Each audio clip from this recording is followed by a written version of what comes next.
The snow bit into Astrid's bare feet like the teeth of wolves, each step a fresh agony that shot up through her frozen legs and settled deep in her bones.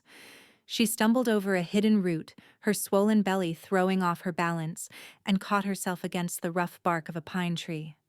The impact sent a shower of ice crystals cascading down onto her thin nightgown, the same gown she'd been wearing when Fenris had dragged her from their bed and thrown her at Kale's feet like a piece of rotting meat. Keep moving, or die. Her wolf, that inner presence that had been silent since she was a child, offered nothing. No guidance, no surge of strength, no primal instinct to help her survive. She remembered her mother's hands on her forehead, the strange words whispered in a language Astrid had never understood, the burning sensation that had spread through her chest before her wolf went quiet forever. To protect you, her mother had said.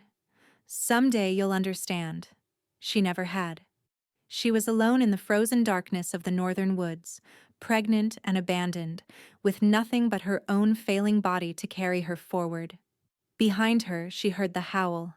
Kale. He was hunting her. Astrid pushed off from the tree and forced her numb legs to move faster. The forest stretched endlessly before her, a maze of black trunks and white drifts that all looked the same in the pale moonlight. She didn't know where she was going. She only knew she couldn't go back. The memory rose unbidden. Fenris's cold blue eyes as he'd addressed the gathered pack, his voice carrying the weight of an alpha's authority. This child is not mine. I reject this female as my mate. The words had struck her like physical blows, each one driving the air from her lungs. She'd stood there in shock, her hand pressed protectively over her belly, unable to process what was happening. But the child is his. The child is his. How can he not know that? She'd tried to speak, tried to protest, but Fenris had already turned away from her. She's yours now, Kale. A gift for your loyal service. Do with her what you will. Kale had smiled then, a slow, hungry expression that made her stomach turn. He was bigger than Fenris, broader in the shoulders, with hands like slabs of granite and eyes that held no warmth, no mercy. He'd looked at her the way a predator looks at wounded prey, already calculating how best to tear her apart. "Oh, I will," Kale had said, and the gathered wolves had laughed. Now that laughter echoed in her ears as she ran, mixing with the sound of her own ragged breathing and the crunch of snow beneath her bleeding feet. She'd managed to slip away while Kyle was distracted by the celebration of his new gift, but she'd had no time to grab clothes or supplies. She had nothing but the nightgown on her back and the child growing in her womb. I'm going to die out here. The thought was strangely calm, almost peaceful. Maybe death in the snow would be better than what Kale had planned for her. She'd seen the way he treated the Omega wolves in Fenris's pack, the bruises they tried to hide, the way they flinched when he walked by. She would not let him do those things to her. She would not let him touch her child. Another howl split the night, closer now. Astrid's heart hammered against her ribs as she tried to run faster, but her body was failing her. The cold had seeped into her muscles, turning them stiff and clumsy. Her lungs burned with each breath of frozen air. The baby shifted inside her, a flutter of movement that reminded her she wasn't just fighting for herself. Please, please let me find somewhere safe. She didn't know who she was praying to. The moon goddess who had abandoned her? The spirits of the forest? Anyone who might listen to a desperate, discarded Omega with nothing left to lose? The trees began to thin ahead, and Astrid's heart leaped with desperate hope. Maybe there was a road, a house, some sign of civilization where she might find shelter. She pushed through a gap between two massive pines and stumbled into a clearing, and froze. A massive stone marker rose from the snow, carved with symbols she recognized from the old stories her mother used to tell. A boundary stone, a territorial marker. Stoneheart. The word whispered through her mind like a warning. Everyone knew about the Stoneheart Pack, the largest territory in the northern kingdoms, ruled by an Alpha King who had held power for nearly 2 centuries. An Alpha King who, according to rumor, was as cold and merciless as the mountains that surrounded his domain. An Alpha King who had refused to take a mate for 10 years because of some prophecy that said his true mate would be his destruction. Astrid stood at the boundary, swaying on her frozen feet, and faced an impossible choice. Behind her was Kale and certain brutality. Ahead was unknown territory ruled by a wolf who might kill her simply for trespassing. Another howl pierced the night, close, so close, and the choice was made for her. She crossed the boundary. The change was immediate and visceral. The moment she stepped past the stone marker, Astrid felt something shift in the air around her. The Stoneheart territory had its own presence, its own power, and it pressed against her skin like the weight of a watching gaze. She was an intruder here, an uninvited Omega stumbling through lands that belonged to another Alpha. They'll find me. They'll catch me and send me back, or they'll kill me themselves. But she kept moving, because stopping meant death, and some stubborn spark inside her refused to simply lie down in the snow and let the cold take her.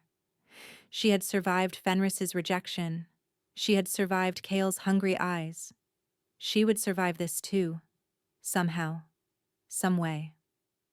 The forest grew denser as she moved deeper into Stoneheart territory, the trees pressing close on either side like dark sentinels. Astrid's vision was beginning to blur, the edges of the world going soft and gray. Hypothermia. She recognized the signs from the healing lessons she'd learned as a young girl, before her wolf had gone dormant, before her mother had done whatever she'd done to silence it, and she'd been relegated to the lowest ranks of her birth pack. I need to find shelter. I need to get warm. But there was no shelter here. Only endless trees and endless snow and the endless cold that was slowly stealing the feeling from her limbs. She couldn't feel her feet anymore. She couldn't feel her hands. The only warmth left in her body was the small, precious heat of the child in her womb. I'm sorry, little one. I'm so sorry. She thought of all the things she would never get to do. She would never hold her baby in her arms. She would never see their first smile, hear their first laugh, watch them take their first steps. She would never know if they inherited her dark hair or Fenris's cold blue eyes. She would never get to tell them that they were loved, desperately loved, even if their father had thrown them both away. A sob caught in her throat, but she was too cold for tears. Her foot caught on something hidden beneath the snow, and this time she couldn't catch herself. She fell hard, the impact jarring through her body, and she felt the baby kick in protest. The snow was surprisingly soft beneath her, almost welcoming, and suddenly she was so tired, so impossibly, overwhelmingly tired. Just for a moment. I'll just rest for a moment. She knew she shouldn't close her eyes. She knew that if she slept, she would never wake up. But her body was beyond her control now, shutting down one system at a time as it struggled to keep her core warm enough for the child to survive. The last thing she saw before the darkness claimed her was movement among the trees, massive shapes with glowing eyes, closing in on her like the wolves in a nightmare. She tried to scream, but no sound came out. And then, there was nothing. She drifted in the dark space between life and death, neither asleep nor awake, aware of nothing but the cold and the distant echo of voices she couldn't understand. Trespasser, my king. Found her collapsed at the eastern boundary. She's pregnant, barely alive. We need to get her to the healers. Smell of the Silverbrook pack on her. Could be a spy. The voices washed over her like water, meaningless and distant. She was warm now, finally warm, and that seemed important somehow. Something was pressed against her. Fur, maybe, or fabric, and the terrible cold that had invaded her bones was slowly receding. She's waking up. Astrid's eyes fluttered open, and the world came back into focus in fragments. A stone ceiling arched high above her, carved with intricate patterns that caught the flickering light of a dozen candles. She was lying on something soft. A bed, she realized. An actual bed with blankets and pillows and warmth. For a long moment, she could only stare at the ceiling and try to remember how she had gotten here. The snow, the forest, the wolves with the glowing eyes. She tried to sit up, and a gentle hand pressed against her shoulder. Easy. Don't try to move too quickly. The voice belonged to an older woman with silver hair braided back from a kind face. She wore the practical clothing of a healer, and her eyes held the particular warmth of someone who had spent decades caring for the sick and injured. "Where am I?" Astrid's voice came out as a rasp, her throat raw and burning. "You're in the healer's wing of Stoneheart Castle." The woman pressed a cup of warm liquid into Astrid's hands. "Drink. It will help with the cold damage." Astrid drank without questioning, too desperate for warmth to care what it was. The liquid spread through her body like liquid sunlight, chasing away the last remnants of the killing cold. When the cup was empty, she clutched it against her chest and tried to make sense of her situation. "How long have I been here?" "2 days. We weren't sure you were going to survive." The healer's eyes dropped to Astrid's belly. "You're lucky the child is strong. They held on through the worst of it." 2 days. Astrid's heart lurched. Cale would have tracked her to the boundary by now. He would know she'd entered Stoneheart territory. If he demanded her return, if he had any claim on her at all. "Please." The word came out before she could stop it, desperate and broken. "Please don't send me back. I'll do anything. I'll work in the kitchens, the stables, I'll scrub floors on my hands and knees. Just please don't send me back to them." The healer's expression softened with sympathy that Astrid didn't trust. In her experience, sympathy was just the prelude to being told there was nothing anyone could do. "That decision isn't mine to make," the healer said gently. "The Alpha King will want to speak with you now that you're awake. He'll decide what happens next." The Alpha King. Fear coiled in Astrid's stomach like a living thing. She had fled one alpha's cruelty only to fall into the hands of another, one who, by all accounts, was even more powerful and far less forgiving. What would he do with a pregnant trespasser from a rival pack? Execute her? Return her to Fenris as a gesture of good faith? Or perhaps keep her as a prisoner, a bargaining chip to be traded away when she was no longer useful? He's not what the rumors say. The healer seemed to read her thoughts. He's scarred, yes, remote. But he's not cruel, child. I've served him for 40 years, and I've never once seen him harm someone who didn't deserve it. Before Astrid could respond, she felt it. A presence. A weight in the air that made the candle flames shiver and the shadows deepen in the corners of the room. Her skin prickled with awareness, every nerve ending suddenly alive and screaming. Something was approaching. Someone. And her body recognized them in a way she couldn't explain. The healer rose to her feet, her face carefully neutral. "He's here." The door opened. The man who stood in the doorway was the largest alpha Astrid had ever seen. He had to duck his head to pass through the frame, his broad shoulders nearly brushing the sides. Scars mapped the left side of his face, pale lines that pulled at the corner of his mouth and disappeared beneath the collar of his dark tunic. His hair was black, shot through with silver, and his eyes. Heat exploded through Astrid's chest. It started at her heart and radiated outward, flooding through her veins like liquid fire, and somewhere deep inside her, in that silent, empty place where her wolf had slumbered for so many years, something woke up. Mate. The word tore through her consciousness with the force of a thunderclap. Her wolf, dormant since childhood, surged to life with a howl that echoed through every fiber of her being. She couldn't breathe. She couldn't think. She could only stare at the massive alpha who had frozen in the doorway, his own eyes blazing molten gold as his chest heaved with a sharp, violent inhale. No, This isn't possible. This can't be happening. But her body knew the truth, even if her mind refused to accept it. The mate bond was already forming, wrapping around her like chains of invisible fire. She could feel his heartbeat thundering against her own ribs, as if it had taken up residence inside her chest. She could feel his shock, his resistance, his desperate attempt to deny what was happening between them. A raw growl tore from his scarred throat, a sound of anguish as much as recognition. His massive hands shot out to grip the doorframe, and Astrid heard the wood splinter under the force of his grip. His eyes, still burning gold, locked onto hers with an intensity that made her want to both flee and crawl toward him at the same time. No.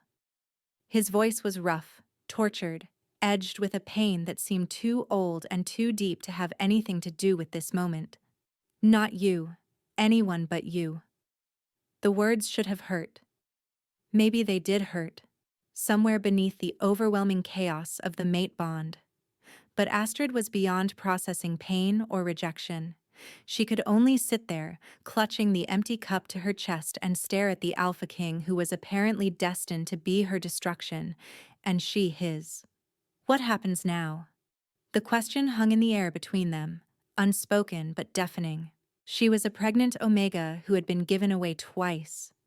He was a scarred Alpha King bound by a prophecy that said his true mate would destroy him. They were standing at the beginning of something neither of them wanted, something neither of them could control. And somewhere in the castle above them, the howl of approaching wolves announced that her past was about to catch up with her. The howl echoed through the stone corridors, and Astrid watched the Alpha King's expression shift from tortured recognition to something far more dangerous. His golden eyes, still blazing with the fire of the mate bond, hardened into chips of amber ice. The muscles in his jaw tightened, and the wood beneath his grip cracked again, splinters falling to the floor like snowflakes. How many? His voice was low, controlled, but Astrid could feel the rage beneath it through the bond that now connected them. It was like standing too close to a forge, heat rolling off him in waves that made her skin prickle. A guard appeared behind him, breathless. 3 wolves, my king. They've stopped at the eastern gate and are demanding an audience. They claim we're harboring stolen property. Stolen property. The words hit Astrid like a physical blow. She pressed her hand against her belly, feeling the baby shift inside her, and fought down the wave of nausea that threatened to overwhelm her. Even here, even in the territory of the most powerful Alpha in the northern kingdoms, she was nothing more than a thing to be claimed and discarded. But the Alpha King, Bastion, she remembered now, Bastion Stoneheart, turned his head slightly, and she felt something pulse through the bond. Not quite protectiveness. Not yet. But awareness. A primal acknowledgement that what was his could not be touched. Stolen property. He repeated the words slowly, tasting them like poison. And what property would that be? They say... The guard hesitated, glancing at Astrid. They say the pregnant female belongs to Beta Kale of the Silverbrook Pack, that she was given to him by Alpha Fenris and fled before the claiming could be completed. The claiming. Astrid's throat tightened. She knew what that meant. She knew exactly what Kale had planned to do to her before she'd managed to slip away into the frozen night. The memory of his hands on her arms, his breath hot against her neck, as he'd whispered all the things he was going to do once the celebration was over, made her skin crawl.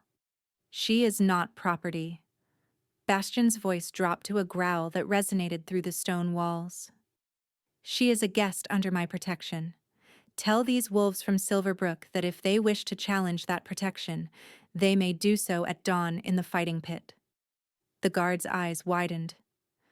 My king, if we kill emissaries from Silverbrook, I said if they wish to challenge. Bastion finally released the shattered doorframe and stepped fully into the room.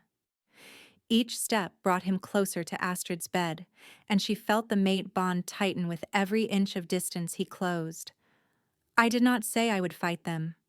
I suspect they'll reconsider their position when they realize what they're truly asking for. He stopped at the foot of her bed, and for a long moment, he simply looked at her. The healer had quietly retreated to the corner of the room, busying herself with herbs and bandages, giving them what privacy she could. But Astrid barely noticed.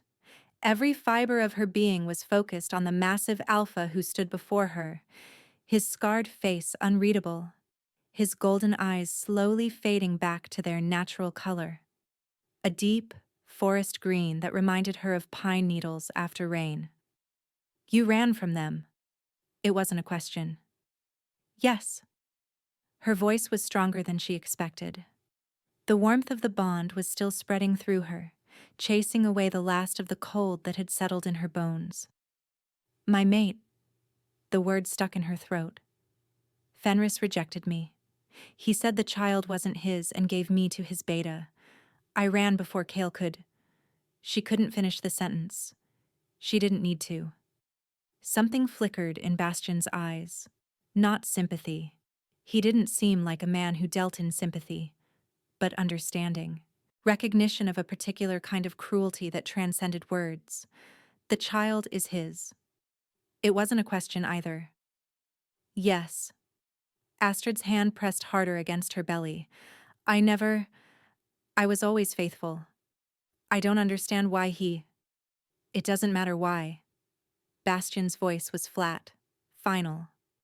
What matters is that you are here now, under my protection, and no wolf from Silverbrook will touch you. The words should have been comforting.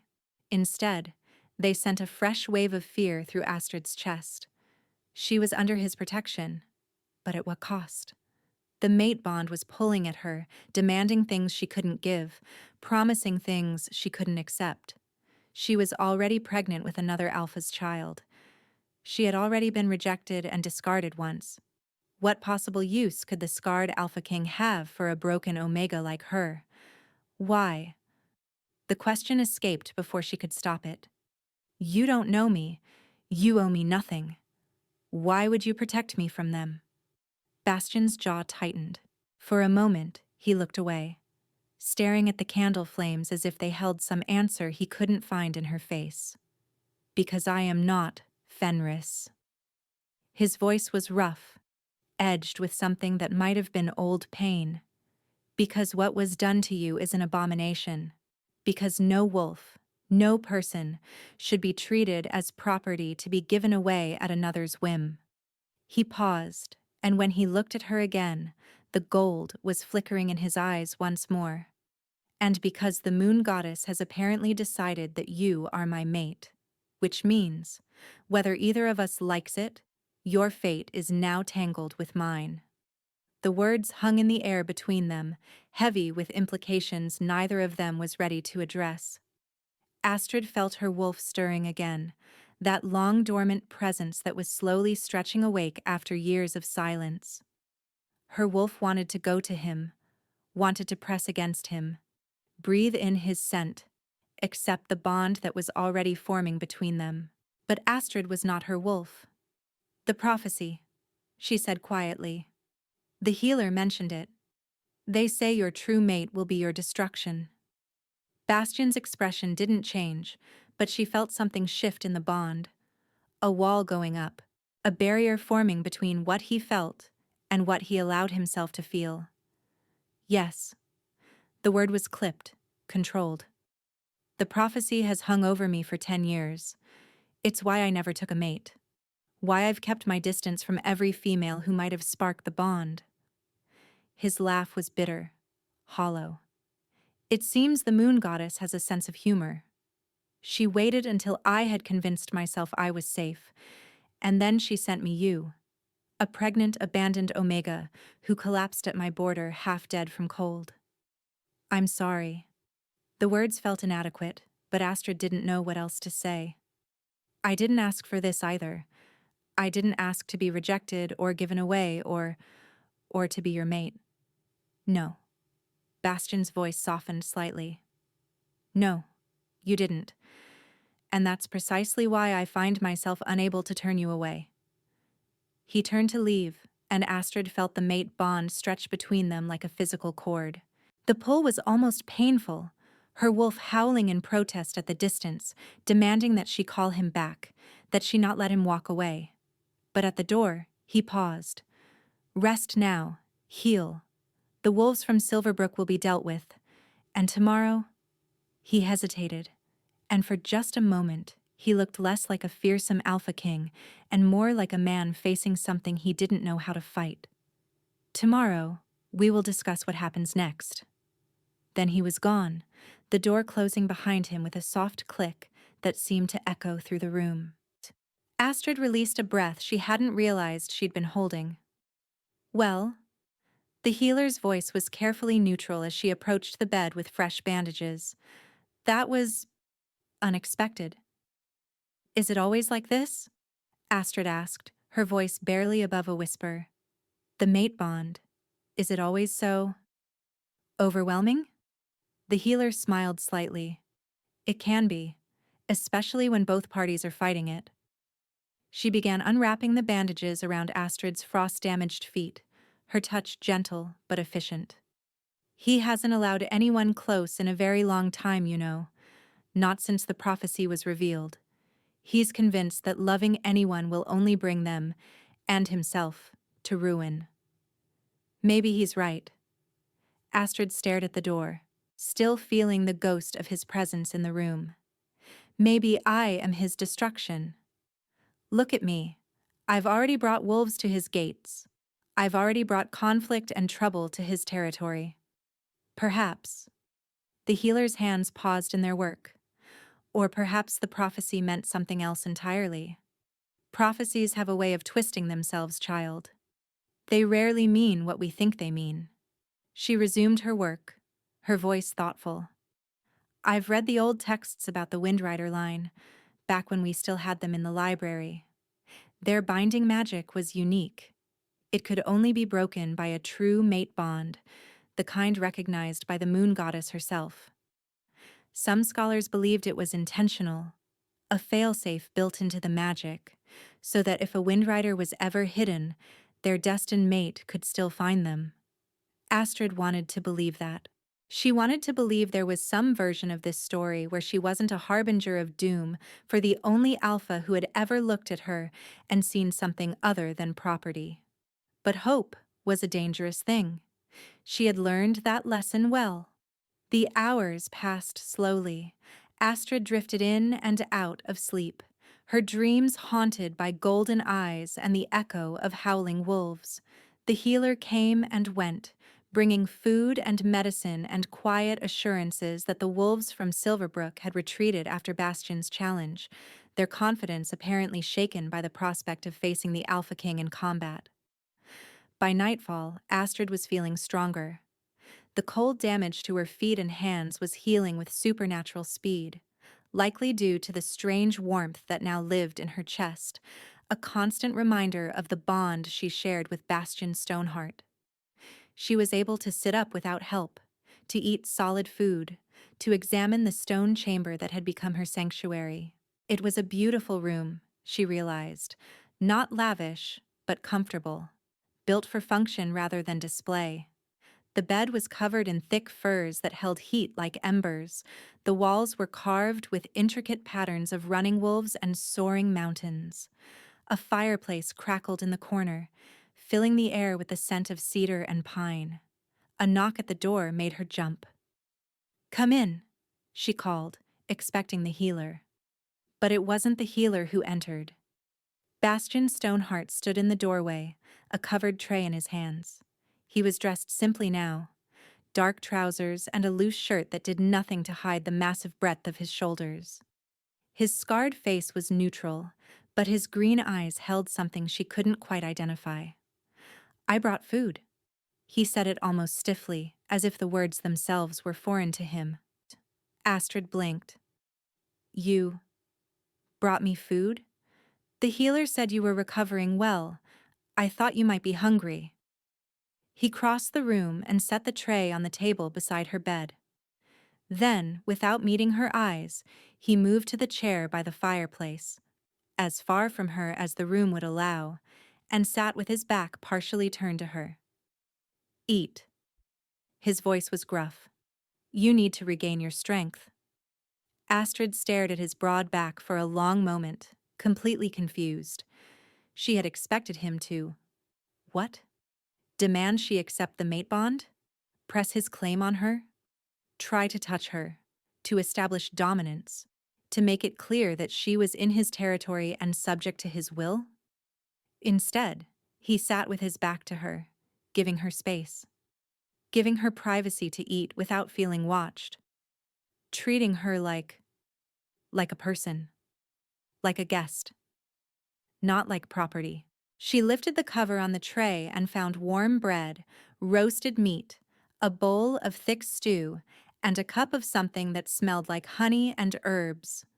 Simple food, but hearty and nourishing, the kind of meal that would help a body heal. Why? The question escaped her again, unbidden. Because you need to eat. No, I mean, she struggled to find the words. Why are you here? Why did you bring this yourself? You're the Alpha King. You must have servants for this. A long silence stretched between them. The fire crackled and popped, sending shadows dancing across the walls. I am aware that I am difficult to be around. His voice was low, measured. The mate bond creates certain expectations, certain pressures. I wanted you to understand that I have no intention of forcing anything on you. He paused, his shoulders tensing beneath his shirt. You have been given away twice by men who should have protected you. I will not be the third. The bond may demand things of us both, but I will not act on it without your consent. Whatever happens between us, if anything happens at all, will be your choice. Only your choice. Astrid's hands trembled as she reached for the bread. She tore off a piece and chewed slowly, trying to process his words. Her experience with alphas was limited to Fenris, cold, controlling Fenris, who had always made it clear that her purpose was to serve him, to please him, to give him heirs. The idea that an alpha might offer her choice, might give her space, might care whether she consented.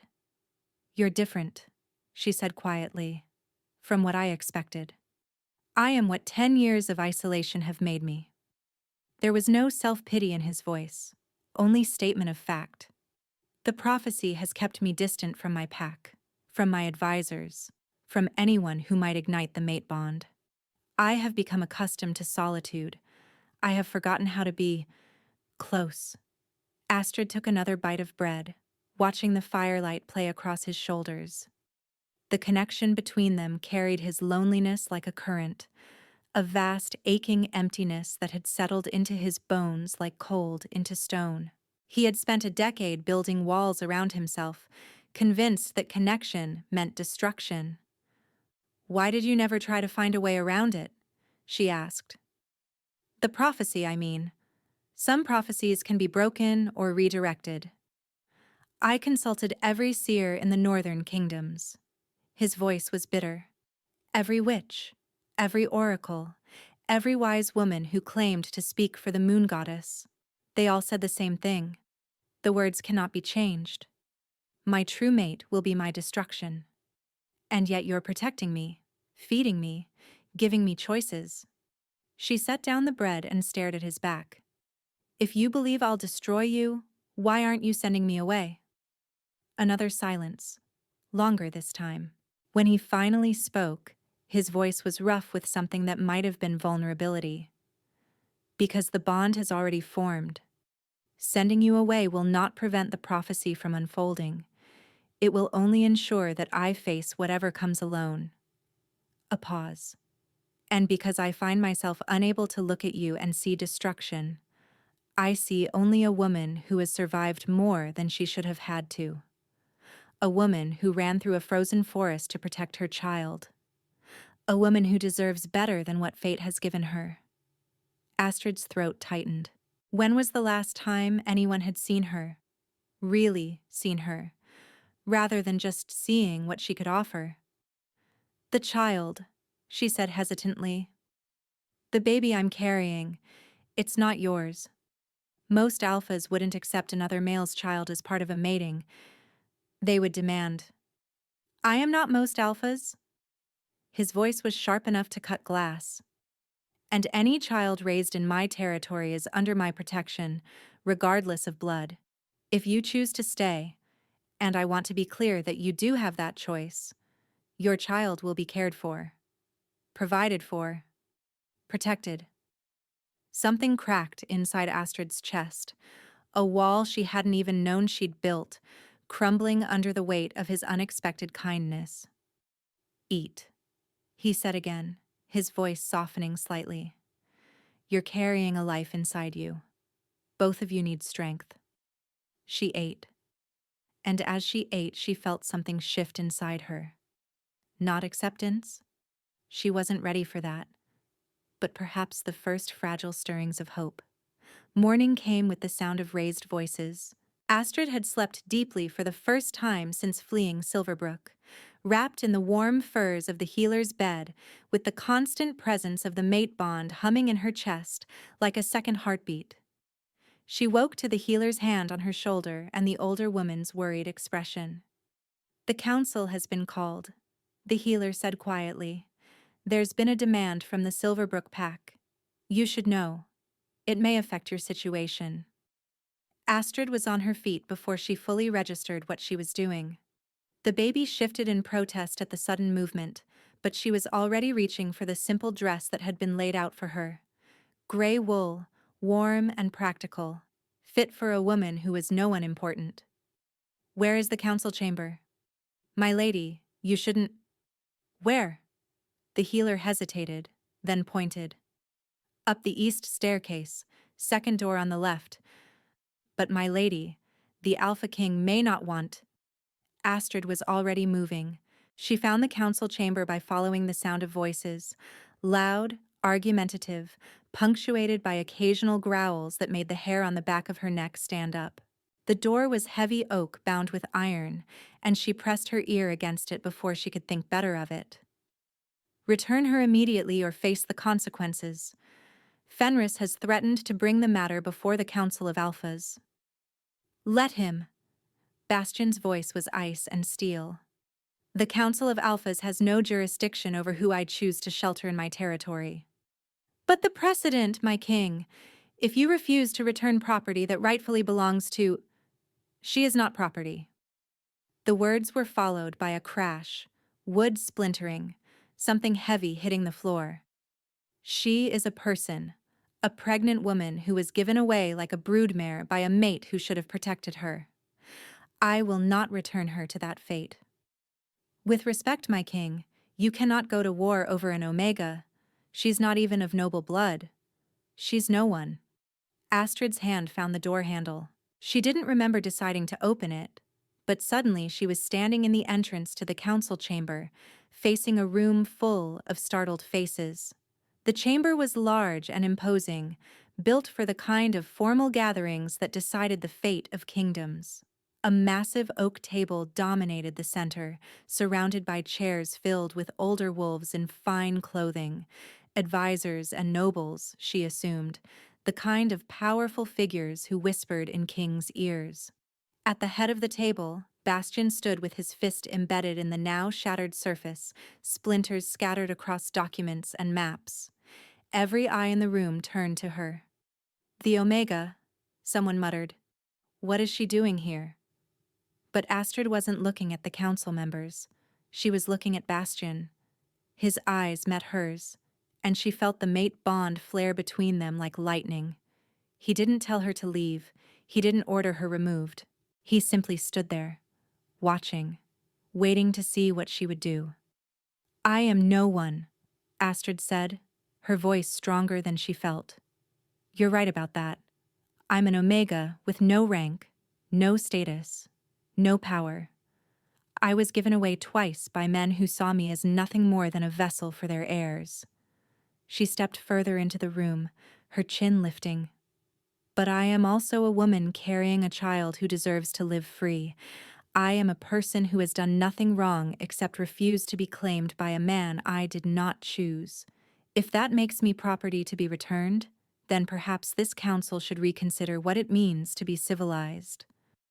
Silence fell over the chamber like snow.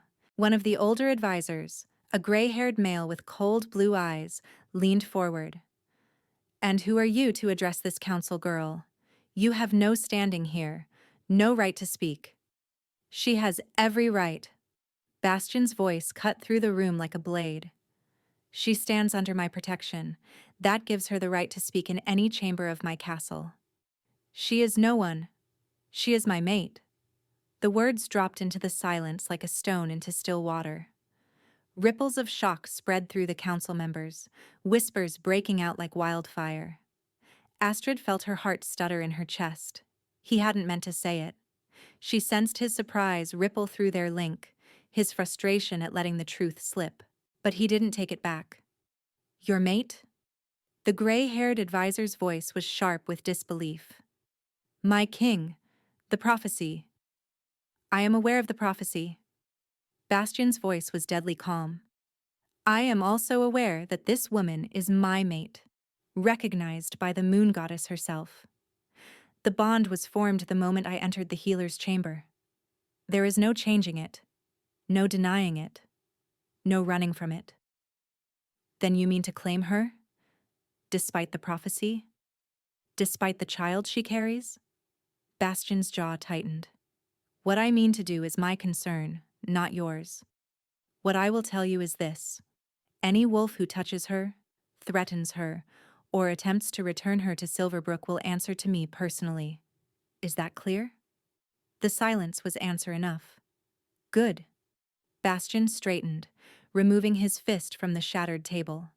"This council is dismissed. We will discuss the situation with Silverbrook another time." The advisors rose, gathering their papers and casting uncertain glances between Astrid and their king. As they filed out, their whispers followed them like shadows. "Pregnant with another Alpha's child. The prophecy says his destruction. What was the moon goddess thinking?" When the last advisor had gone, the chamber fell quiet. Astrid stood frozen in the doorway, acutely aware of the massive Alpha on the other side of the ruined table. "You didn't have to do that," she said finally. "Claim me publicly. It will only make things more complicated." "It was the truth." His voice was rough. "The council needed to understand that you are not a pawn to be traded away. You are under my protection not because I choose to be merciful, but because the moon goddess has bound us together. But the prophecy is my burden to bear." He moved around the table, approaching her slowly, as if she were a wild animal he didn't want to startle. "It has nothing to do with how you are treated here. Whatever happens between us, whatever the prophecy means, you will be safe. Your child will be safe. That is my promise to you." Astrid felt something shift inside her chest. The wall she had felt crumbling the night before crumbled a little more, letting in light she hadn't felt in years.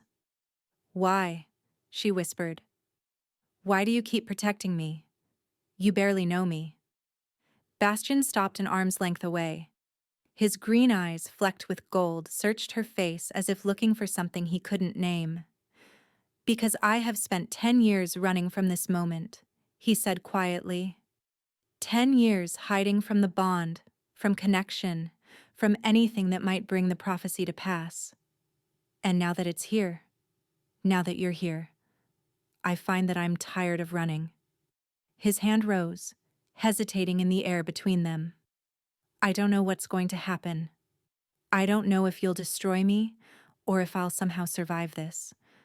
But I do know that you've been hurt enough.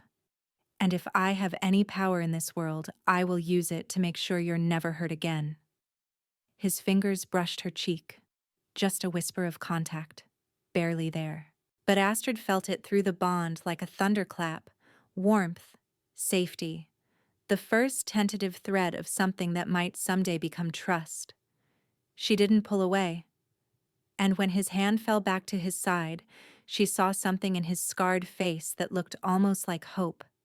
The warmth of his touch lingered on her cheek long after he'd pulled away. Astrid stood in the council chamber, surrounded by the debris of shattered wood and scattered papers, her heart beating a rhythm she didn't recognize. Something new, something dangerous. Bastian had turned away, his broad shoulders tense beneath the dark leather of his vest. His internal struggle echoed through their connection, the war between what he wanted and what he feared. It pulsed against her consciousness like a second heartbeat, intimate and invasive, and strangely comforting. "I should return to my chambers," she said softly, though she made no move to leave. "I'll have Mira bring you something to eat." His voice was rough, strained. "You need to keep your strength up. For the child." The child. Her hand moved instinctively to the gentle swell of her belly, where new life grew despite everything. Despite Fenris's betrayal. Despite Kale's cruelty. Despite the chaos that had become her existence. This tiny being inside her had survived it all, clinging to life with a determination that Astrid was only beginning to understand. "Thank you," she whispered. "For everything you said. For standing up for me when you didn't have to." Bastian glanced back at her, and the raw emotion in his green eyes made her breath catch. "I will always stand up for you, Astrid. That is what it means to be bound by the goddess." Before she could respond, the chamber doors burst open with a force that sent splinters flying across the stone floor. A young wolf, barely more than a boy, with wild eyes and labored breathing, stumbled into the room, dropping to one knee before the Alpha King. "My king," he gasped. "Urgent news from the border. A messenger from the Nightshade Pack requests an audience. He carries a formal declaration and refuses to leave until he speaks with you directly." Bastian's entire demeanor shifted. The vulnerability she'd glimpsed moments ago vanished behind a mask of cold authority, his features hardening into the face of a king prepared for war. Through the bond, Astrid felt a spike of something that made her blood run cold. Fear, not for himself, but for her. "The Nightshade Pack," Bastian repeated, his voice dangerously quiet. "What does Lucian want with Stoneheart?" I don't know, my king. The messenger would only say that it concerns a matter of great urgency. Something about property that was stolen from an allied pack." Property. The word hit Astrid like a physical blow. She knew, with sickening certainty, exactly what property Lucian Nightshade was referring to. Bastian's eyes found hers across the chamber, and she saw her own dawning horror reflected in his gaze. "Astrid," he said carefully, "go to your chambers. Lock the door. Don't open it for anyone except Mira or myself." "What's happening?" Her voice came out smaller than she intended. "Who is Lucian Nightshade?" "An alpha who has long coveted what isn't his." Bastian's jaw tightened. "He and Fenris have been allies for years. If he's here now, demanding to discuss stolen property." He didn't finish the sentence. He didn't have to. "He's here for me," Astrid breathed. This was planned. All of it was planned. The pieces were falling into place with horrifying clarity. Fenris hadn't given her to Kale out of simple cruelty or jealousy. There had been a reason behind his actions, a scheme she was only now beginning to understand. And Lucian Nightshade was at the center of it. "Go," Bastian commanded, his voice brooking no argument. "I will deal with this messenger. I will find out what Lucian wants, and I will protect you from whatever is coming, but I need you safe while I do it." Astrid wanted to argue. She wanted to stay, to hear what the messenger had to say, to understand the full scope of the danger closing in around her. But the look in Bastian's eyes, desperate, fierce, terrified, made her swallow her protests. "Be careful," she said instead. Something flickered across his scarred face. Surprise, perhaps, or gratitude. "Always." She fled the council chamber on unsteady legs, her mind racing with questions she couldn't answer. The castle corridors seemed darker than before, the shadows deeper, the whispers of passing servants more ominous. By the time she reached her chambers, her heart was pounding so hard she could barely breathe. Mira was waiting inside, her kind face creased with worry. My lady, what's happened? You look as pale as moonlight. Lock the door, Astrid gasped, sinking onto the bed. Please, Mira. Lock it and don't open it for anyone. The healer moved quickly, sliding the heavy iron bolt into place with a solid thunk. There. We're secure. Now tell me what's frightened you so.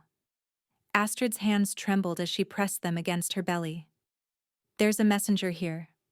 From the Nightshade Pack. From an alpha named Lucian. Mira's face went pale. Lucian Nightshade is here? At Stoneheart? You know him. Everyone knows him. The healer's voice had gone quiet, haunted. He's been a thorn in King Bastion's side for years, always pushing at the borders, always scheming for more power. There are rumors that he wants the Stoneheart throne itself, that he believes he should rule all the northern territories. A cold dread settled in Astrid's stomach. And now he's allied with Fenris, with my former mate. Allied how? I don't know yet. Astrid shook her head, fighting back the panic that threatened to overwhelm her.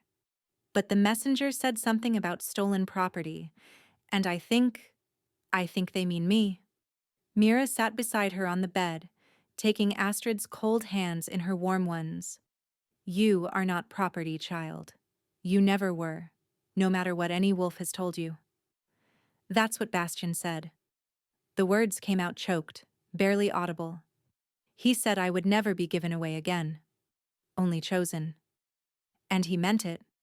Our king is many things. Stubborn, scarred, haunted by prophecy, but he is not a liar.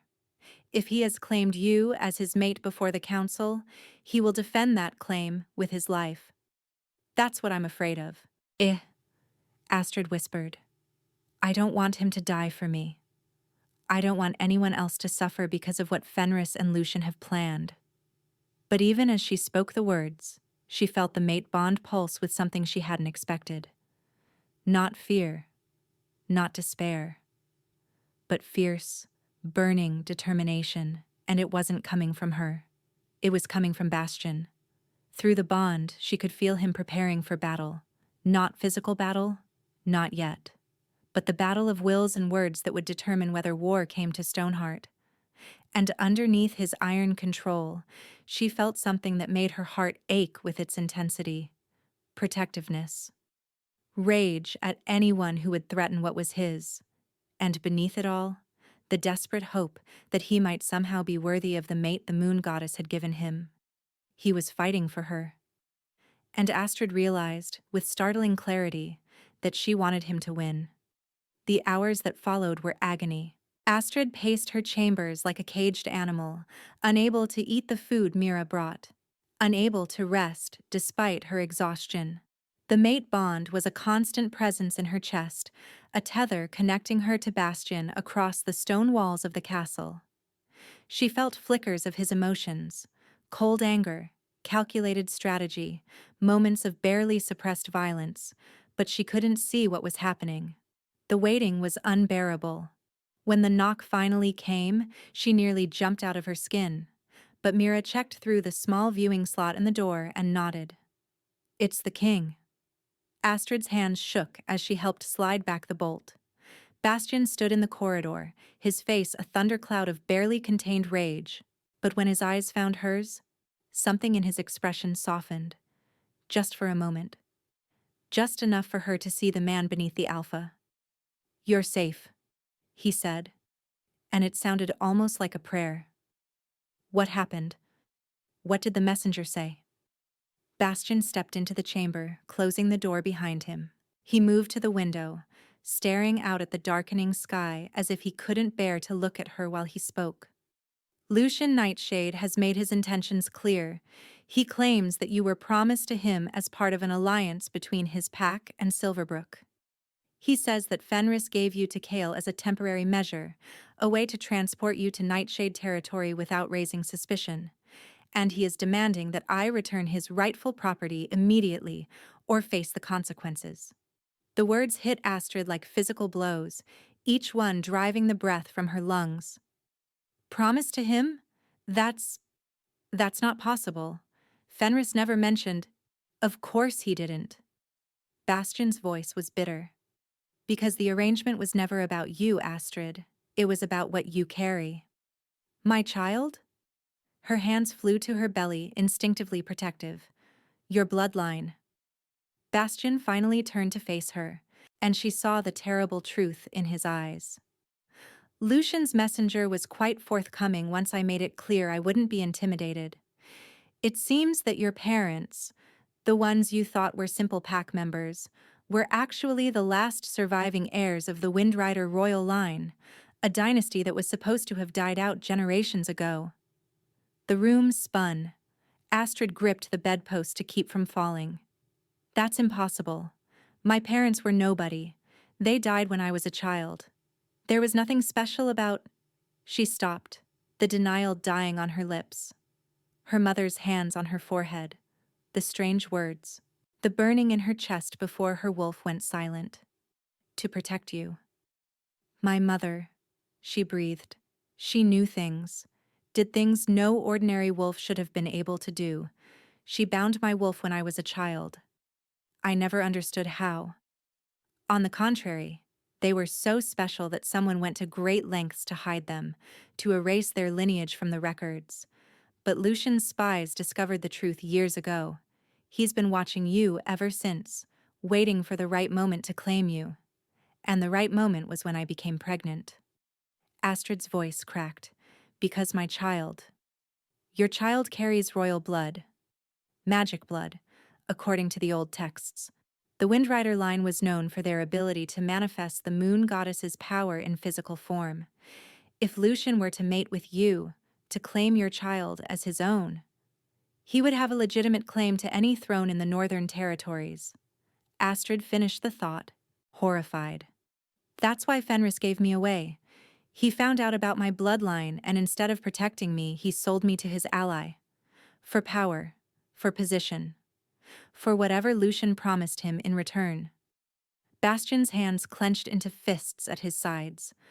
The public rejection was deliberate. It gave Fenris deniability. If anyone questioned why you ended up in Lucian's hands, Fenris could claim he knew nothing about it. He gave you to Chaol.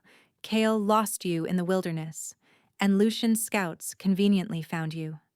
No one could trace the transaction back to Silverbrook. But I ran before they could. You disrupted their plan. Chaol was supposed to escort you directly to Lucian, not let you escape into the snow. Your former mate never cared about you, Astrid. He only cared about what you could give him. And when he realized the full extent of your value, he chose to profit from it, rather than honor the bond between you. Tears burned in Astrid's eyes, but she refused to let them fall. She was so tired of crying, so tired of being the victim of other people's schemes. So what happens now? Does Lucian get what he wants? No. The word was absolute, final, spoken with the weight of a king's authority. Lucian Nightshade will never touch you, not while I draw breath. But he'll bring war to your doorstep. Your people will suffer because of me. My people will fight to protect their Luna. Bastion crossed the room in 2 strides, standing close enough that she could feel the heat radiating from his body. You are my mate, Astrid. The moon goddess chose you for me, and I will not let anyone take you away. Not Fenris, not Chaol, and certainly not Lucian Nightshade. The prophecy. Damn the prophecy. His voice cracked with emotion. I have spent 10 years of my life cowering from words spoken by a seer who is long dead. I have denied myself connection, companionship, love, all because I was afraid of what might happen if I let anyone close. And now that you're here, now that I've felt the bond, I realize that living in fear is no life at all. He reached for her face, cupping her cheeks in his scarred hands. His touch was impossibly gentle, reverent, as if she were something precious that might shatter at the slightest pressure. If you are meant to destroy me, he said softly, then I will welcome it. Because these few days with you have been worth more than all the lonely years that came before. Astrid's breath caught in her throat. She stared up at him, at the scars that mapped his face, at the vulnerability shining in his green-gold eyes, and she realized that somewhere in the chaos and terror of the past days, something had changed inside her. The wall around her heart wasn't just crumbling, it was gone. Bastian, she whispered, and his name felt right on her lips, like a word she had been waiting her whole life to speak. His thumb traced the curve of her cheekbone, wiping away a tear she hadn't realized had fallen. I won't force anything between us. I know you've been through more than anyone should have to endure, but I want you to know that I am here. Whatever you need, whenever you need it, I am here. She should have pulled away. She should have remembered all the reasons this was dangerous, all the ways this could end in destruction and heartbreak. But when he looked at her like that, like she was the only thing in the world that mattered, she found that she didn't want to remember. Instead, she leaned into his touch. She let herself feel the warmth of his hands, the steady pulse of his heartbeat resonating through their tether, the desperate hope that mirrored her own. I'm not ready, she admitted, her voice barely audible. For everything. For the claiming, the marking, all of it. I'm still so broken, Bastian. I don't know if I can ever be what you need. You already are. His forehead dropped to rest against hers, their breath mingling in the narrow space between them. You are already everything I need. The rest will come in time, or it won't. But I will be here either way, waiting, hoping, for as long as you'll let me. They stood like that for a long moment, wrapped in the fragile peace of their connection. Astrid felt the mate bond humming between them, growing stronger with every shared breath. It was terrifying and wonderful, and unlike anything she had ever experienced. For the first time in months, she felt like she might actually be safe. The peace shattered 3 hours later. Astrid had finally managed to sleep, curled up in the massive bed with Mira keeping watch by the door. Bastian had left to organize the castle's defenses, promising to return before dawn. The mate bond pulsed steadily in her chest, a constant reminder that he was close, that he was fighting for her. And then the world exploded. The sound of shattering stone woke her instantly, a deafening crash that seemed to come from everywhere at once. Screams followed, the high-pitched wails of wolves in terror, and beneath it all, the guttural roar of attackers breaching the walls. Get up! Mira was at her side in an instant, pulling her from the bed. We have to move now. What's happening? Lucian didn't wait for an answer. The messenger was a distraction. While we focused on him, Lucian's forces were already positioning around the castle walls. They're attacking now. Through the bond, Astrid felt Bastian's surge of rage and fear. He was fighting somewhere in the castle. She could sense it. The fierce focus of battle. The pain of wounds being inflicted and received. He was hurt. She could feel it like fire along her own nerves. Bastian, we can't help him if we're dead. Mira pressed a knife into Astrid's trembling hands. There's a passage behind the fireplace. It leads down to the caverns beneath the castle. We need to... The door exploded inward.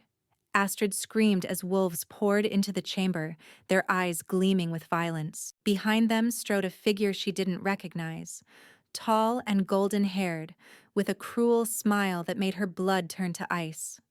Ah, there you are. Lucian Nightshade's voice was silky smooth, pleasant as poison.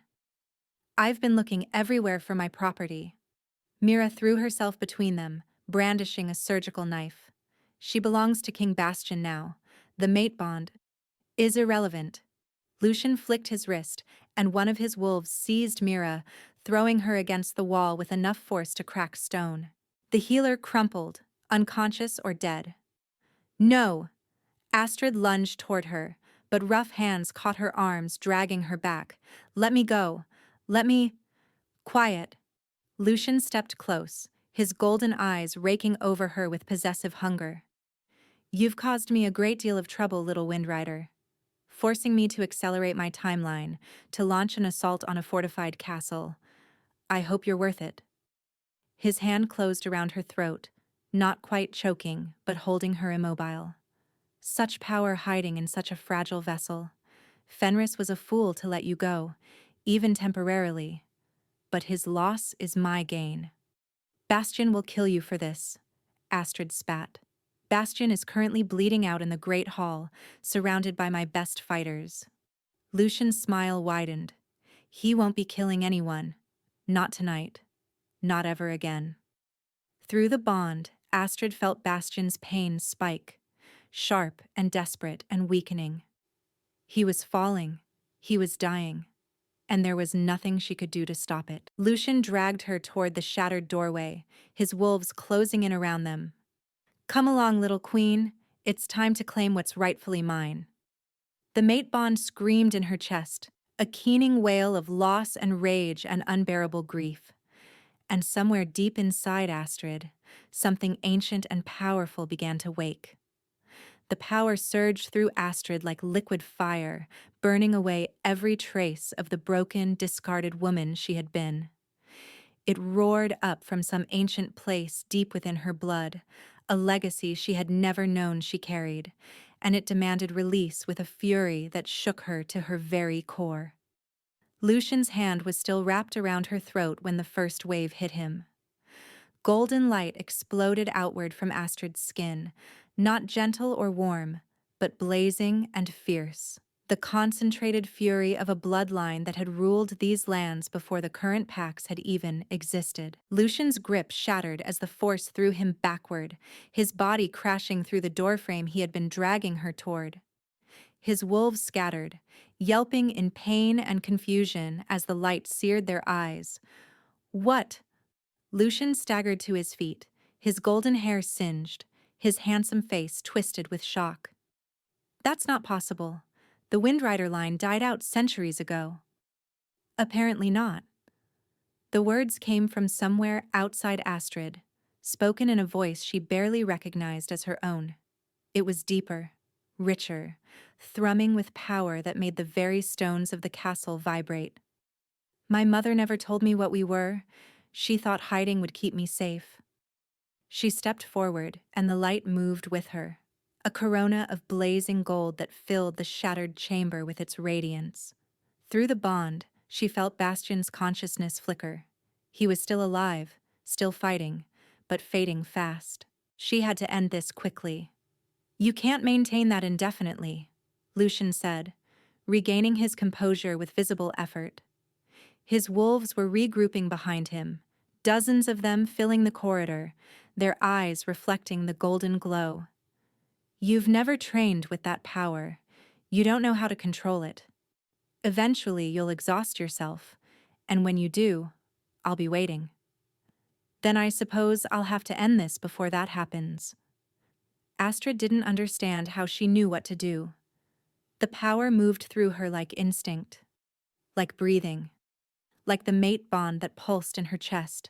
She raised her hands, and the light coalesced into a shield between them, a wall of pure radiance that crackled with barely contained energy. "You can't kill me," Lucian sneered, but there was uncertainty in his eyes now. "You're an Omega, a pregnant Omega. You don't have the strength to—" "I was never an Omega." The truth of it resonated through her entire being. "I was suppressed, hidden. My mother, she was Windrider too, and she bound my wolf when I was a child, trying to protect me from those who would use my power. But she's awake now." And she was. For the first time in Astrid's life, her wolf was fully present. Not the weak, cowering creature Fenris had mocked, but something ancient and magnificent, a silver beast with eyes like starlight who stood at the core of Astrid's being and howled with triumphant fury. Lucian's composure cracked. "You're lying. The binding ritual is irreversible. Everyone knows." Everyone was wrong. Astrid took another step forward, and the shield moved with her, forcing Lucian and his wolves back. My mate broke the binding when he recognized me. The bond was stronger than whatever chains my mother put in place, and now there's nothing holding me back. She could feel Bastian through their connection, could sense him rallying at her words. He was wounded, badly, but he wasn't dead. He was fighting his way toward her, drawn by the bond and the blazing beacon of her power. Hold on, she thought, sending the message through their link. I'm coming. His response was a surge of fierce love and desperate hope. Hurry. You think that pathetic bond will save you? Lucian laughed, but the sound was strained. Bastian is dying. My warriors have him surrounded, and when he falls, you'll belong to no one, which means you'll belong to whoever is strong enough to claim you. I belong to myself. Astrid's voice rang through the corridor like a bell. I was never property to give. I was never a prize to be won or a vessel to be used. I am Astrid of the Windrider line, and I choose my own fate. She pushed the shield outward, driving Lucian's wolves back toward the great hall, where she could feel Bastian struggling. The power was draining her, she could sense it, like water flowing out of a cracked vessel, but she had enough left for what needed to be done. The great hall was chaos when she arrived. Bodies littered the floor, wolves from both sides fallen in the brutal fight. In the center of the carnage, Bastian stood surrounded by enemies, his massive form covered in blood, both his own and others. He was magnificent even in his wounds, his golden eyes blazing as he fought with the fury of a cornered king. But there were too many of them. For every wolf he struck down, two more took its place. His movements were slowing, his strength flagging. Without intervention, he would fall within minutes. Bastian! Astrid's voice cut through the sounds of battle, and his head whipped toward her. Through the bond, she felt his surge of terror at seeing her in danger, followed immediately by awe at the power blazing around her. Astrid, run! Get out of here! I'm done running. She extended the shield, pushing it outward in all directions. It crashed into Lucian's wolves like a physical force, throwing them away from Bastian, creating a clear space around the wounded king. The effort cost her. She felt her vision blur, felt her knees threaten to buckle. But she held on. Bastian staggered toward her, his face a mask of blood and desperation. What are you doing? You can't sustain this. You'll kill yourself. I'm not going to lose you. She caught his arm as he reached her, steadying him, feeling his wounds through the bond as if they were her own. I didn't come this far to watch you die. Touching. Lucian's voice cut through the chaos. He had recovered from her initial assault and was striding toward them, his own wolves parting to let him pass. But ultimately futile. You may have power, little Windrider, but you don't have the training to use it.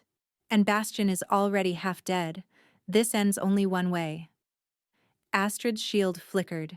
The power was draining faster now, pulled thin by the effort of maintaining the barrier. She had minutes left, maybe less. He's right, she said quietly to Bastian. I can't maintain this much longer. Then let it go. His hand found hers, their fingers intertwining. Let me fight. You can barely stand. I can stand long enough. His golden eyes met hers, and through the bond, she felt the depths of his love, his determination, his absolute refusal to let her fall. Drop the shield when I tell you. I'll handle the rest. Bastian, trust me. He squeezed her hand. Please, Astrid, trust me. She looked into his eyes and saw the same wolf who had knelt before her and asked permission to be hers. The same king who had protected her when she was broken and lost. The same mate whose bond burned in her chest like a second heartbeat. Always, she whispered. Lucian was almost upon them now, his smile widening as he sensed her power failing. Surrender now, and I might let your precious king live. He'd make an excellent hostage. His pack would do anything to get him back, including accepting me as their new... Now, Bastion growled. Astrid dropped the shield. The golden light winked out, and for a moment darkness rushed in to fill the void. Lucian lunged forward, triumph blazing in his eyes, his jaws already shifting to wolf form as he leaped for Astrid's throat. He never reached her. Bastion moved faster than should have been possible for a man so wounded. He caught Lucian mid-leap, one massive hand closing around the other alpha's throat, and slammed him to the ground with enough force to crack the stone floor. "You made one mistake," Bastion snarled, his voice barely human. "You threatened my mate." Lucian struggled, his partially shifted form writhing in Bastion's grip. "The prophecy," he choked out. "She'll destroy you, everyone knows." "The prophecy said she would be my destruction." Bastion's hand tightened, and Astrid heard bone creak. "It never said that was a bad thing." "You fool." Lucian's golden eyes bulged as his airway compressed. "You stupid, love-blind fool. I was trying to save you. If you claim her, if you complete the bond, there's no going back. She'll change everything you are." "Good." Bastion's other hand came up, claws extending. "I was tired of who I was." The killing blow was swift and brutal. Bastion's claws tore through Lucian's throat in one savage strike, severing artery and windpipe in a spray of crimson. Lucian's body convulsed once, twice, and then went still, his golden eyes glazing over as the life fled from them. For a long moment, silence held the great hall. Lucian's wolves stared at the body of their fallen alpha, frozen in shock and uncertainty. Bastion rose slowly, covered in blood, his golden eyes sweeping across the assembled enemies. "Your alpha is dead," he announced, his voice carrying to every corner of the hall. "You have a choice. Surrender now and be absorbed into the Stoneheart Pack, or continue fighting and join him." One by one, Lucian's wolves dropped to their knees. Astrid felt the tension drain out of her body as the last enemy wolf submitted. It was over. After everything, the rejection, the exile, the terror and the running, it was finally over. Her knees gave out. Bastion caught her before she hit the ground, his arms wrapping around her with desperate tenderness. "Astrid, Astrid, look at me. Are you hurt? Is the baby—" "I'm fine." She managed a weak laugh, her hand moving instinctively to her belly. The baby kicked against her palm, strong, insistent, unharmed. "Just exhausted. Apparently using ancient bloodline magic for the first time takes a lot out of you. But she's fine. I can feel her. I think the magic protected her too." "You magnificent, terrifying woman." He pulled her closer, burying his face in her hair. Through the bond, she felt his overwhelming relief, his desperate love, the fierce joy of having survived together. "You saved me. You saved all of us. We saved each other." She pulled back enough to look at his face, to trace the familiar scars with trembling fingers. "Is Mira—" "Being tended to. She's badly hurt, broken ribs, a cracked skull, but our healers say she'll recover with time." His voice was heavy with guilt. "She nearly died protecting you." "She's stronger than she looks," Astrid whispered, remembering the fierce determination in the older woman's eyes as she'd thrown herself between Astrid and Lucian's wolves. Bastion's hand came up to cup her cheek, wiping away tears she hadn't realized had fallen. "It's over, Astrid. Lucian is dead. His wolves have surrendered, and Fenris—" He paused, something dark crossing his expression. "Fenris will never touch you again. I'll send warriors to his pack within the week. He'll be stripped of his position and exiled." "Good." The word came out fierce and satisfied. Fenris had thrown her away like garbage, had given her to Kale like she was property to be disposed of. Let him know what it felt like to be discarded. "My king." One of Bastion's warriors approached, his head bowed respectfully. "The castle is secure. What are your orders?" "Tend to the wounded. Lock down the remaining enemy wolves until they can be processed. And send word to the other packs. Lucian Nightshade is dead, and any wolf who supported his schemes should reconsider their allegiances quickly. Yes, my king. The warrior hesitated. And the lady? She is not a lady. Bastion's arm tightened around Astrid. She is your queen. Treat her accordingly. The warrior's eyes widened, but he bowed deeply. Yes, my king. My queen. He hurried away, and Astrid turned to stare at Bastion. Queen? We haven't even… I mean, the bond isn't… I know. He helped her to her feet, keeping one arm around her waist for support. I know you said you weren't ready. I know there's still so much between us that needs to be healed. But I nearly lost you tonight, Astrid. I felt you through the bond, felt your terror and your courage and your impossible power, and I knew. I knew with absolute certainty that I cannot live in a world without you in it. Bastion, you don't have to answer now.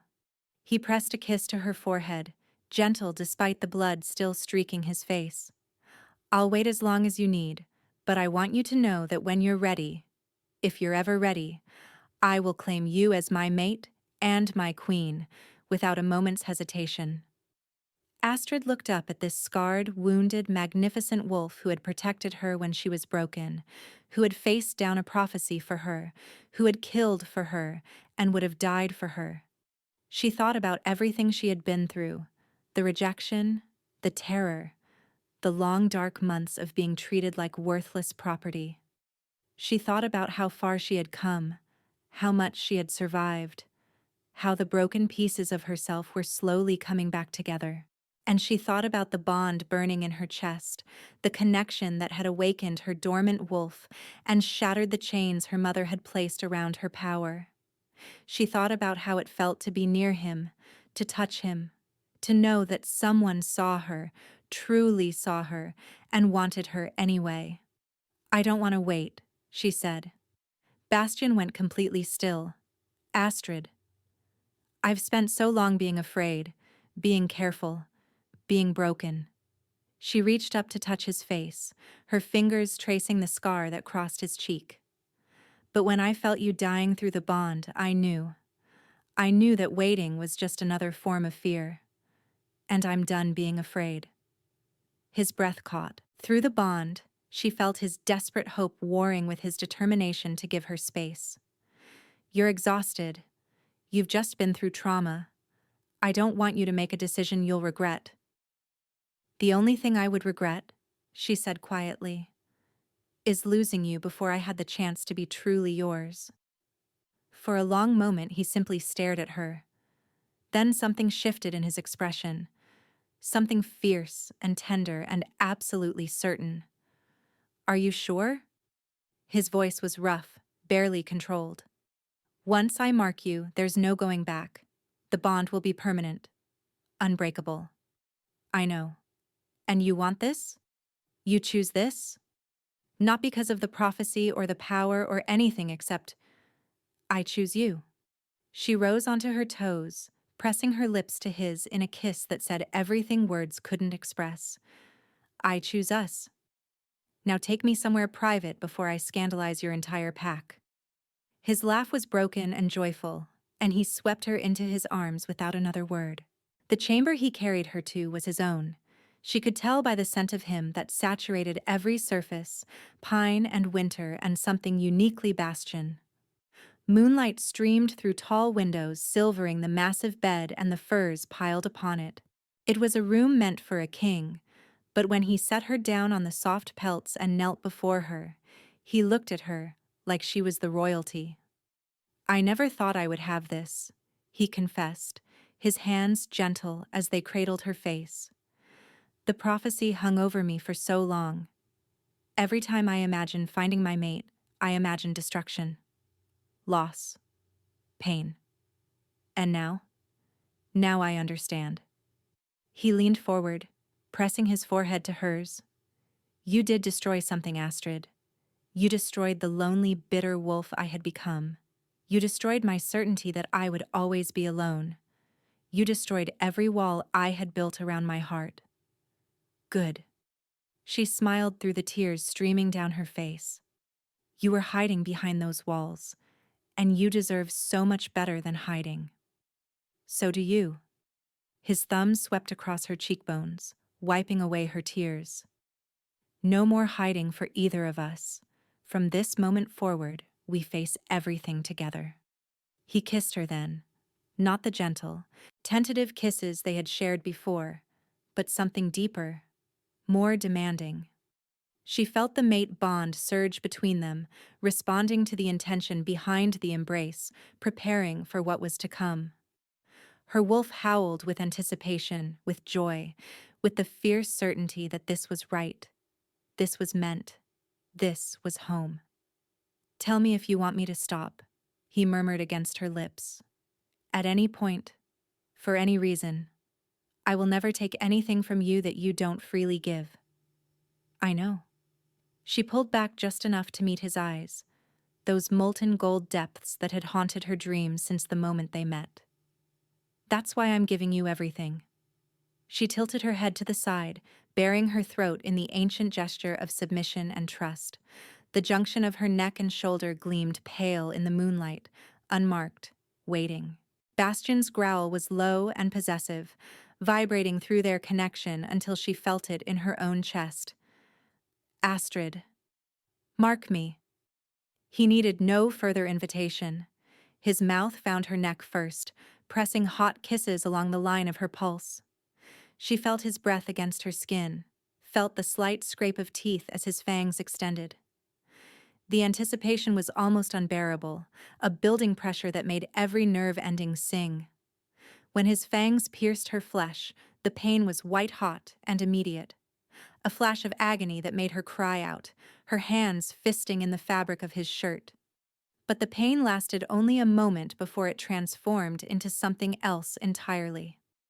Pleasure flooded through her, intense and overwhelming, as the bond between them roared open like a dam breaking.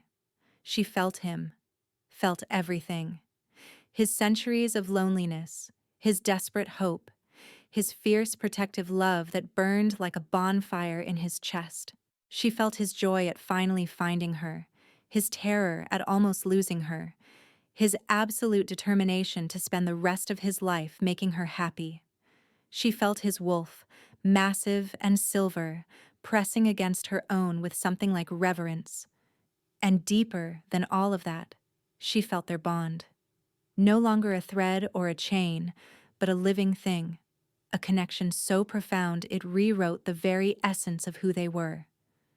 They were separate and together, two souls that had found their other half.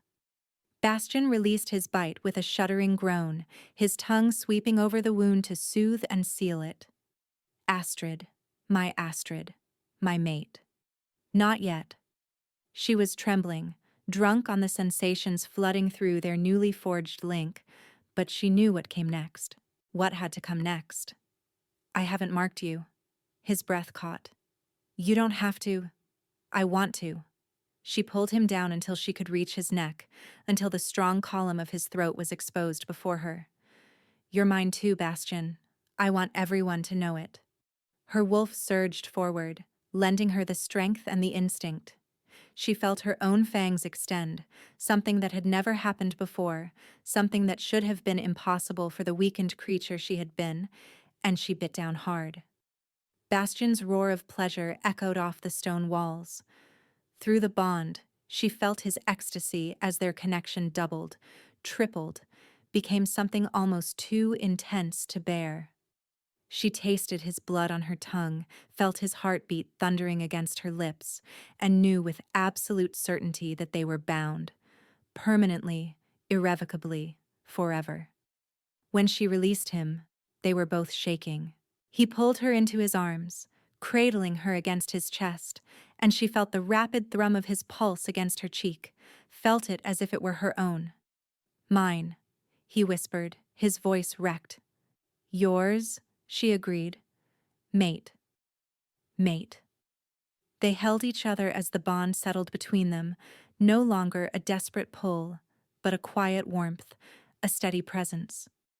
Astrid felt tears streaming down her face again, tears of joy, of relief, of the profound peace of finally belonging somewhere, to someone. She pressed her hand to his chest, feeling his heartbeat. I can feel everything you're feeling, and I can feel you. His hand came up to cover hers. Your happiness, your exhaustion, your... He paused, something wondering crossing his expression. Your daughter. Astrid's breath caught. You can feel her? She's part of you, part of the bond now. His other hand moved to her rounded belly, pressing gently. She'll be ours, Astrid. Raised as our daughter, heir to both our bloodlines, if you'll allow it.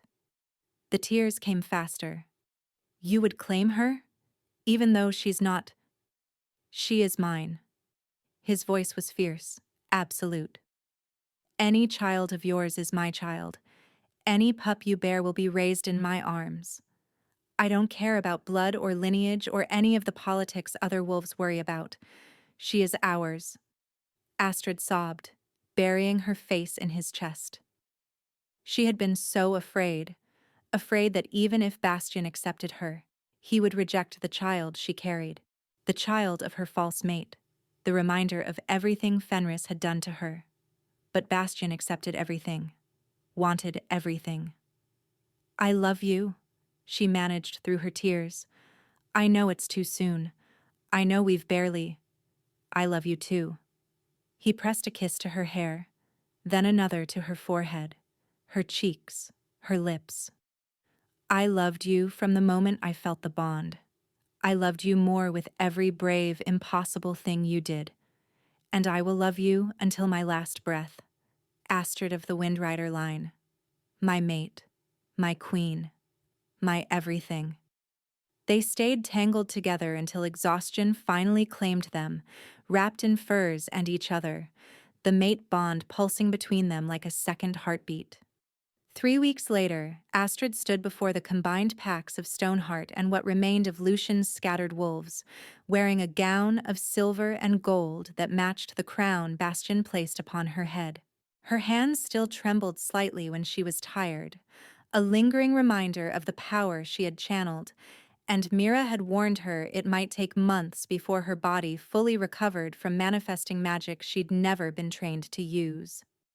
Astrid Windrider, he announced, his voice carrying across the great hall. Last of the Windrider royal line, chosen mate of King Bastian Stoneheart, Luna Queen of the Northern Territories.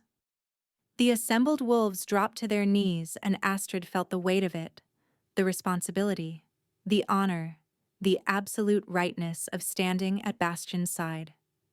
Mira was there in the front row, still bearing the fading bruises from her injuries but beaming nonetheless, tears streaming down her weathered face.